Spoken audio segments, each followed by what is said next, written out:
Halo teman-teman, saya Gary dari By Gary, dan kembali lagi dengan saya ya di chapter 30, Gary's Art of Accounting Basics.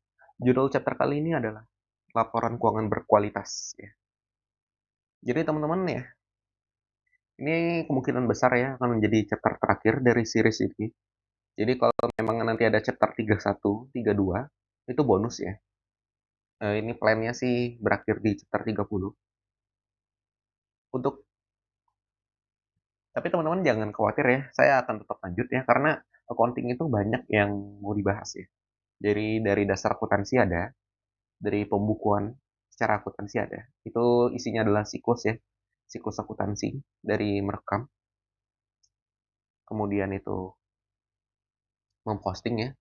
Jadi ada recording, posting, summarizing. Habis itu ada namanya reporting teman-teman ya. Jadi ada merekam, lalu ada memposting ke buku besar ya. Lalu ada merangkum, kemudian ada apa namanya? Melaporkan teman-teman. Itu nanti mungkin bakal jadi series kedua saya ya. Kemudian yang ketiga, mungkin saya akan membahas lebih ke financial accounting, kasus-kasus khusus ya. Misalnya wesel tagih, wesel bayar. Kemudian ada restrukturisasi ya untuk utang.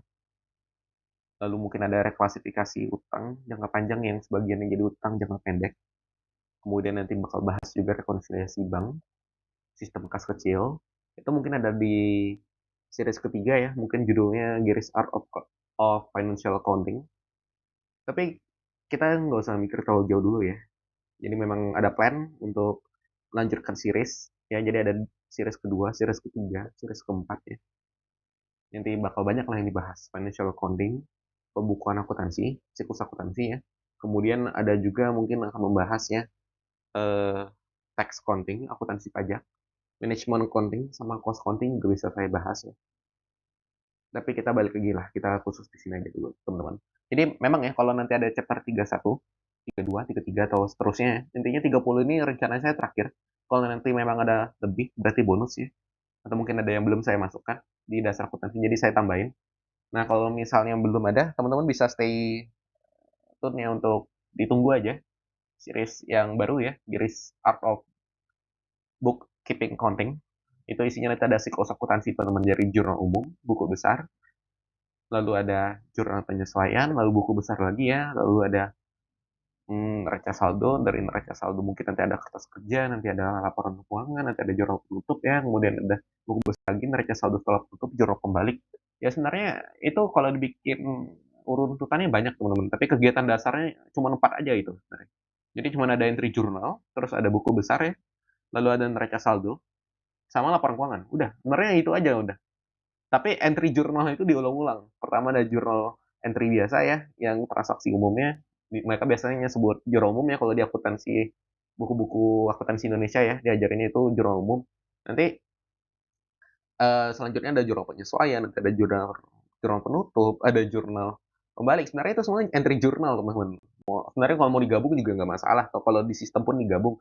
Cuman ya balik lagi ya, memang cara saya ngajar memang berbeda, makanya saya kasih judul aja Gary's Art loh, seni Gary. Tapi teman-teman jangan khawatir ya, walaupun saya ngajarnya cara penyampaian agak beda, sedikit berbeda dengan yang eh, apa ya, buku cetak kompetensi biasa ya, karena memang ini pemahaman saya sendiri ya. Tenang aja, itu kurang lebih intinya sama ya teman-teman, cuma cara penyampaian aja ya yang beda. Dagingnya sama, kulitnya beda, dagingnya sama teman-teman ya. Nah, itu kita lanjut ya ke pembahasan chapter ini. Teman-teman jangan khawatir kalau nanti memang ada yang 31, 32, saya lanjut, anggap aja bonus. Kalau tidak, ini adalah chapter terakhir.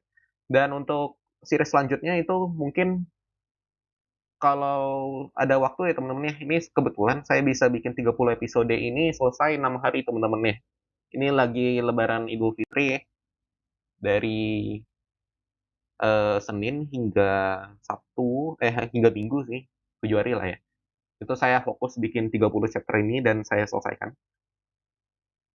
Jadi nanti kalau memang ada liburan lagi mungkin, atau mungkin saya sempatkan di hari-hari biasa, saya bikin chapter series baru. Kita lihat lagi ya teman-teman ya. Series baru judulnya Gary's Art of Bookkeeping Accounting. Ya, begitu aja untuk cerita-ceritanya. Kita masuk ke chapternya. Oke. Nah, apa itu laporan keuangan berkualitas ya teman-teman ya? Laporan keuangan berkualitas itu adalah sebuah laporan keuangan yang informasi di dalamnya itu diharapkan ya, dapat dibandingkan, dapat diverifikasi, dapat disajikan dengan cepat, dan dapat dipahami dengan mudah teman-teman ya. Jadi sebuah laporan keuangan itu bisa dibilang berkualitas kalau pertama teman-teman ya, itu relevan dan jujur teman-teman. Nah ini balik lagi ke chapter 28 29 ya. Kenapa dia punya chapternya sendiri, relevansi dan kejujuran, karena aspek dari relevansi sama aspek dari kejujuran itu bisa beranak teman-teman. Ada komponen-komponen aspeknya. Jadi saya bikin chapternya sendiri. Kalau yang chapter 30 ini summary ya atau ringkasan ya. Jadi kualitas kedua ya teman-teman ya, itu dapat dibandingkan. Jadi laporan keuangan itu harus harus bisa dibandingkan teman-teman. Jadi misalnya, oke, laba bersih tahun 2023 adalah sekian, 2024 sekian, 2025 sekian. Jadi kita bisa melihat ya performa dari tahun ke tahun. Nah, ini adalah salah satu contoh dari kualitas dapat dibandingkan, teman-teman. Kemudian ada dapat disajikan dengan cepat. Ini penting ya, teman-teman ya. Jadi laporan keuangan itu harus diusahakan bisa disajikan dalam waktu yang cepat dan tidak lama, teman-teman. Karena nilai dari sebuah informasi ya di laporan keuangan itu akan menurun seiring waktu berlalu, teman-teman ya. Maksudnya gimana ya? Kalau misal tahun 2023 ya, kuartal 3 sampai 4 kita rugi terus ya teman-teman ya. Kita rugi. Jangan kuartal 3 deh, kuartal 4 itu kita rugi parah ya. Nah, karena kuartal 4 akhir tahun, semua tim accounting mikir, saya harus memastikan ini lapornya benar karena kita mau penutupan akhir tahun. Nanti orang pajak juga melapor SPT, kita harus memastikan datanya benar. Nah, mungkin mereka bakal menggunakan waktu lebih banyak ya dalam menyajikan laporan keuangan. Nah, tapi sebenarnya teman-teman, ini agak fatal ya. Ada positif dan negatifnya. Positifnya ya mungkin data yang disajikan lebih akurat ya, tidak ada kesalahan, minim kesalahan ya. Lalu kalau yang kedua, ya negatifnya ya teman-teman ya, ini negatifnya adalah katakan ya kuartal 4 itu laporannya rugi teman-teman, tapi nggak ada satupun investor yang tahu kalau itu rugi teman-teman. Kenapa? Karena keluar laporan keuangannya lama teman-teman, bisa 3 bulan lagi gitu teman-teman ya. Atau ya 3 bulan sebenarnya masih oke lah teman-teman ya, kalau untuk laporan akhir tahun. Tapi kalau misalnya sampai 4 bulan, 5 bulan itu udah sebenarnya agak kelewatan ya. Jadi teman-teman bisa lihat ya kalau misalnya di akhir tahun ya, akhir tahun itu rugi ya. Informasi itu kalau diketahui di Januari, investor bisa memutuskan keputusan investasi ya. Manajemen bisa memutuskan keputusan manajemen gitu teman-teman. Jadi dia bisa langsung take action, bisa langsung ngambil tindakan atas kerugian tersebut ya. Mungkin investornya mau narik atau dia mau top up dana lagi atau misal manajemen mau memperbaiki performa, itu teman-teman kalau misalnya dia dapatnya di Januari, dia bisa langsung mengambil tindakan atas kerugian di bulan lalu, teman-teman. Tapi gimana kalau ternyata informasinya itu dapat 2 bulan lagi? Udah pasti ya teman-teman ya, kemungkinan besar ya, Januari rugi lagi teman-teman. Karena dia apa yang dilakukan di Desember itu rugi dan dia lanjutkan perlakuan yang sama, jadi karena sistemnya sama, rugi lagi teman-teman. Nah, apalagi kalau misalnya ternyata ya laporan keuangan baru selesai itu di Maret. Nah, itu lebih parah lagi, teman-teman. Jadi yang Desember rugi harusnya bisa langsung evaluasi, langsung diperbaiki. Desembernya tapi karena laporan keuangan keluar di Maret, jadi Desember rugi, nggak ada yang tahu. Januari rugi, nggak ada yang tahu. Februari rugi, nggak ada yang tahu. Di Maret baru pada sibuk. Kok rugi? Kok bisa? Gitu, teman-teman. Jadi sebenarnya laporan keuangan itu nilai informasinya bakal menurun ya. Nilai dari informasi tersebut akan menurun seiring waktu berlalu. Jadi semakin cepat, semakin berharga informasinya, teman-teman. Kemudian yang keempat, teman-teman, dapat dipahami dengan mudah. Jadi informasi itu di laporan keuangan harus disajikan ya dengan apa ya, maksud agar mudah dipahami, teman-teman. Jadi jangan melakukan praktik akuntansi yang agak mungkin tidak tidak umum. Jadi kalau misalnya investor baca jadi agak, "Hah, kok begitu?" Nanti dia harus belajar lagi atau misalnya banyak footnotes-nya atau catatan kakinya, jadi, "Oh, yang ini harus ngecek ke sini, oh, kalau mau mengetahui ini lebih lanjut, oh, ke sini." Jangan terlalu banyak, tapi juga jangan sampai tidak ada ya kalau memang itu diperlukan. Maksud saya dibuatlah sebagaimana caranya agar laporan keuangan tersebut bisa dipahami dengan mudah, teman-teman. Gimana pun caranya, utamakan kemudahan juga teman-teman ya. Karena tidak semua investor itu bisa membaca laporan keuangan, apalagi yang udah TBK ya, itu kadang rakyat rakyat biasa itu seperti kita ada yang suka beli saham tapi nggak ngerti baca laporan keuangan. Nah itu bahaya ya teman-teman ya. Kalau misalnya teman-teman bikin laporan keuangannya sulit-sulit, banyak bahasa-bahasa akuntansi yang tidak dipahami rakyat biasa itu, ya agak repot lah. Tapi kalau kita ngomongin pemegang saham terbesar, kemungkinan besar mereka udah bisa akuntansi lah teman-teman, mereka udah ngerti bahasa-bahasa kita. Cuman balik lagi, gimana pun caranya, target kita adalah membuat laporannya bisa dipahami dengan mudah. Kemudian ya teman-teman ya, contoh dari laporan keuangan berkualitas ya, yang pertama itu ada konsisten ya dalam penyajian akun yang digunakan dalam laporan keuangan. Ini maksudnya gimana? Jadi akun itu ya, akun dalam akuntansinya penjualan, pendapatan, beban, mungkin asetnya itu nanti ada kas, utang itu teman-teman sebisa mungkin akunnya konsisten teman-teman. Jadi jangan tiba-tiba nambah akun, tiba-tiba akun yang ditambah dihilangkan. Nah itu jangan ya teman-teman ya. Jadi kalau misalnya teman-teman memiliki, misal udah ada 20 akun, sebisa mungkin 20 akun lagi yang dimunculkan. Sebisa mungkin dihindari penambahan ya, tapi kalau memang harus ditambah, misal jadi 25 akun, ya jangan dikurangin lagi teman-teman gitu.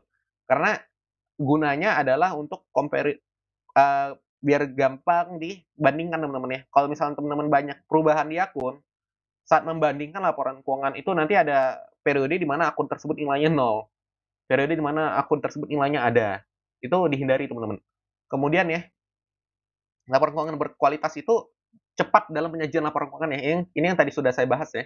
Kemudian yang ketiga, komprehensif, padat, dan jelas, mengusahakan agar tidak banyak menuntut adanya langkah lebih lanjut untuk memahami laporan keuangan. Ini juga penting teman-teman, biar nggak repot ya saat membaca ya. Kita buat sebisa mungkin mudah dipahami, padat, dan jelas teman-teman. Tapi kalau memang membutuhkan ya langkah lebih lanjut silahkan. Jangan sampai tidak diungkapkan karena balik lagi nih pengungkapan penuh ya sebisa mungkin ya. Tapi jangan semuanya eh intinya teman-teman takar sendiri lah. Menambah menambah informasi lebih lanjut jadi ngeceknya biar lebih detail itu boleh tapi ya ditata-takar juga ya. Jangan sampai terlalu ribet ya teman-teman ya. Oke, sekarang kita masuk ke uji pemahaman ya. Jawablah pertanyaan berikut. Yang pertama itu adalah jelaskan mengapa sebuah laporan keuangan harus disajikan dengan secara cepat. Ini tadi udah saya jelaskan. Coba teman-teman jelaskan kembali dengan pemahamannya teman-teman sendiri ya. Lalu yang kedua, jelaskan mengapa penyajian akun dalam laporan keuangan itu harus konsisten. Ini juga sudah saya jelaskan ya teman-teman ya. Ini coba teman-teman jelaskan juga dalam bahasanya teman-teman sendiri karena saat kita menjelaskan kembali ya, di saat itu kita belajar kembali teman-teman. Jadi saat saya membuat materi ini dari chapter 1 sampai chapter 30, saya belajar kembali dasar-dasar akuntansi yang sudah saya pahami gitu. Jadi karena biasanya saya kalau di kepala praktiknya saya udah tahu nih cara menggunakannya gimana, saya udah tahu prinsip ini ngaruhnya kemana. Tapi kalau sampai menuliskan teman-teman sama menjelaskan itu it takes another level ya of understanding di mana saya baru sadar mengungkapkannya agak sulit. Jadi saya paham tapi mengungkapkannya gimana ya? Saya harus mikir dulu, oh bahasanya harus begini. Oh sederhananya begini. Mungkin teman-teman ada melihat juga mungkin bahasa saya kurang mudah dipahami ya. Itu ya saya udah mencoba teman-teman ya. Mungkin memang saya belum belum cukup jago dalam buat sesuatu sederhana ya teman-teman. Tapi kurang lebih begitu teman-teman. Semoga materinya dapat dipahami ya. Jawabannya boleh ditulis di kolom komentar nanti saya tanggapi. Ini adalah chapter terakhir ya harusnya. Kalau nanti ada chapter lagi berarti bonus ya untuk series ini. Sampai jumpa di series selanjutnya ya teman-teman. Ini adalah akhir dari chapter 30.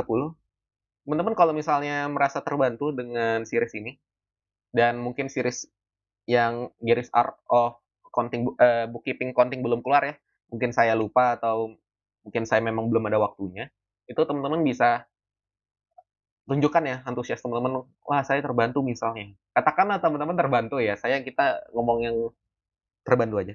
Kalau misalnya teman-teman terbantu, mungkin teman-teman bisa chat di kolom komentar, saya terbantu. Jadi saya mungkin agak tergerak sedikit ya, mungkin di fase itu saya udah, duh mau lanjut agak gimana, tapi kalau teman-teman mungkin ada support, mungkin di saat itu juga saya, oke, ternyata membantu loh. Gimana kalau saya lanjut gitu? Ya teman-teman paham lah ya, kalau misalnya ada support dari luar itu membuatnya pasti lebih gampang teman-teman. Ya saya ini karena episode terakhir jadi saya banyak cerita-ceritanya. Sekian ya, terima kasih. Sampai jumpa di chapter selanjutnya kalau memang ada atau di series selanjutnya. Judul seriesnya adalah Gears Art of Bookkeeping Counting teman-teman ya. Terima kasih dan sampai jumpa lagi. Bentar, ini kok mouse-nya nggak ada kursor. Oke, matiin.